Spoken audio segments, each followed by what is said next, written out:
미국은 우리 한국처럼 될 수 없습니다. 우리처럼 완벽한 위기 대응은 불가능합니다. 지금 당장은 말입니다. 허나 지금이 아니라도 한국의 방식을 배우기 위한 노력을 해야 한다는 미국 비즈니스 인사이더의 지적이 있습니다.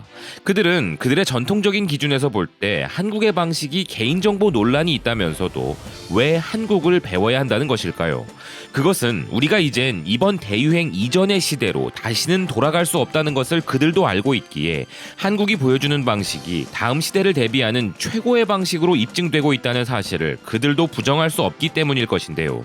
기사는 폐쇄를 피하고 대유행 확산을 막는 방법이 없는 것이 아니며 한국은 이미 몇 달 동안 그것을 해왔다고 이야기합니다.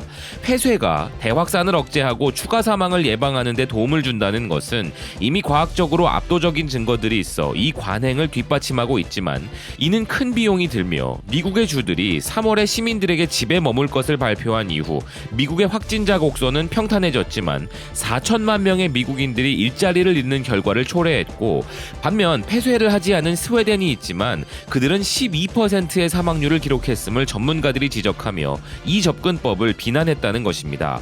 그러나 이런 폐쇄와 생명을 구하는 것 중에서만 선택하는 것 자체가 잘못된 것일 수 있고 한국의 경험이 그것을 증명한다고 기사는 주장하고 있습니다. 한국은 대유행 이후 완전히 폐쇄된 적이 없으며 그럼에도 불구하고 2%라는 낮은 사망률을 기록하고 있는데 2월 말 사건 발생 후 단 20일 만에 극적인 하향 궤적을 그려냈다는 것입니다.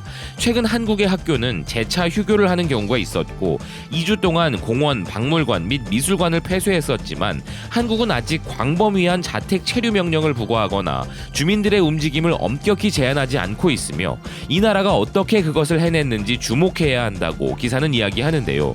구체적인 한국의 예시로 대구 지역에서 폭발적인 사례가 나왔지만 광범위한 테스트를 신속하게 시행하고 몇 주 동안 세계에서 가장 많은 테스트를 했으며 드라이브스루, 워크스루와 방역시설을 만들어냈는데 이런 테스트 전략만이 유일한 전략이 아니었다는 기사는 한국 정부가 이 테스트 결과를 시민들에게 실시간으로 알리고 잠재적 노출에 대한 대비를 하게 만들었다는 것입니다.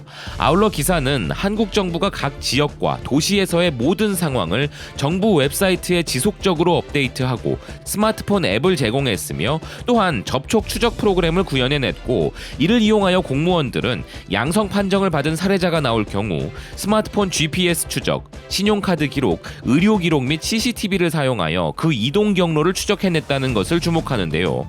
이런 한국의 대응 방식은 최근까지도 그 효과가 입증되고 있다는 기사는 이태원 지역의 클럽을 방문한 몇몇 사람들이 양성 반응을 보인 후 급속한 확산이 이루어지는 위기 상황이 닥쳤지만 그 또한 한국은 단 2주 만에 4만 6천 명을 무료로 추적 테스트하고 접촉자들을 자가격리시킴과 동시에 경찰과 통신업체의 협력으로 휴대전화 데이터를 활용해 그 주말에 이태원에 누가 있었는지 확인하는 등의 조치로 일별 확진자 수를 바로 한 자릿수로 떨어뜨리는 데 성공했다면서 한국의 대응에 대해 상세히 묘사하고 있습니다.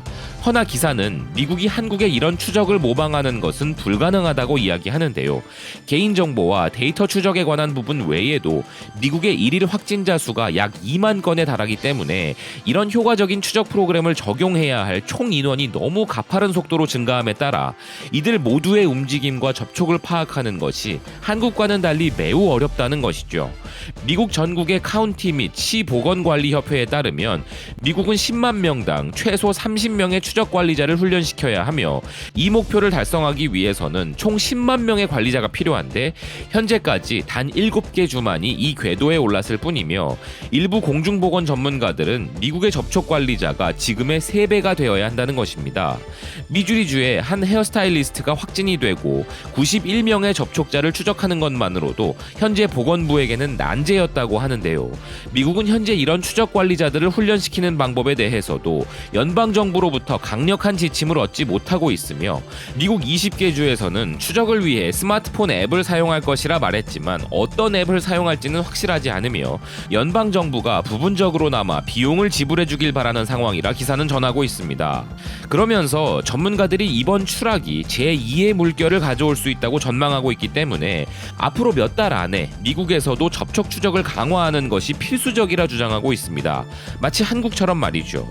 최근 트럼프는 G7 관련 인터뷰에서 앞서 전해드린 영국이 탈중국 전략에 한국을 포함시켰다는 소식처럼 우리 한국에게 선진국으로서의 도약과 국제적 입지를 올릴 수 있는 절호의 기회를 제공하는 명분을 제안했는데, 여러 이유 중에는 분명 중국 고립에 우리가 동참해주길 기대하는 바가 있겠으나 우리 정부는 일단 협의해 나갈 문제라는 신중한 입장을 표했습니다. 트럼프는 이런 이슈를 만든 것만으로도 재선을 위한 정치적 이득은 이미 취했고 중국을 더욱 긴장하게 만드는 효과도 얻었겠으나, 러시아도 한국과 함께 언급하며 중러 간의 이간계를 구사하고 중국이 갖고 있는 한국에 대한 우호적 생각을 와해시켜 중국을 섬으로 만들려고 하는 다양한 수를 던진 상황인데요. 허나 그가 부동산 사업을 하던 시절처럼 우격다짐의 전략이 먹힐 그런 상황은 아닐 것입니다. 허나 트럼프가 한 말이 전적으로 동의가 되는 경우는 거의 희박하지만, G7 정상회의 단체를 두고 아주 구시대적인 국가단체라고 한 말은 깊게 공감되는 바입니다. 그 이유는 응당 3개를 이끄는 리더 국가들 중에 이제 우리 대한민국이 포함되는 새로운 표준 시대에 맞는 변화가 있어야 하기 때문일 것입니다. 미국은 지금 있어서는 안 될 끔찍한 사건들이 거의 대부분의 지역에서 벌어지고 있고, 이로 인해 우리 교민분들의 피해 상황도 크게 걱정되는 상황인데요. 트럼프는 다른 그 어떤 것보다도 자국 언론들이 우려하는 바대로 지금이라도 한국의 위기 대응 방식을 적극 도입하여 제2의 물결을 대비하는 데 가장 집중해야 할 때가 아닌가 하는 의견입니다. 이에 대해 시청자 여러분들의 생각을 묻습니다. 지금까지 BK 뉴스였습니다. 시청해주셔서 감사드립니다.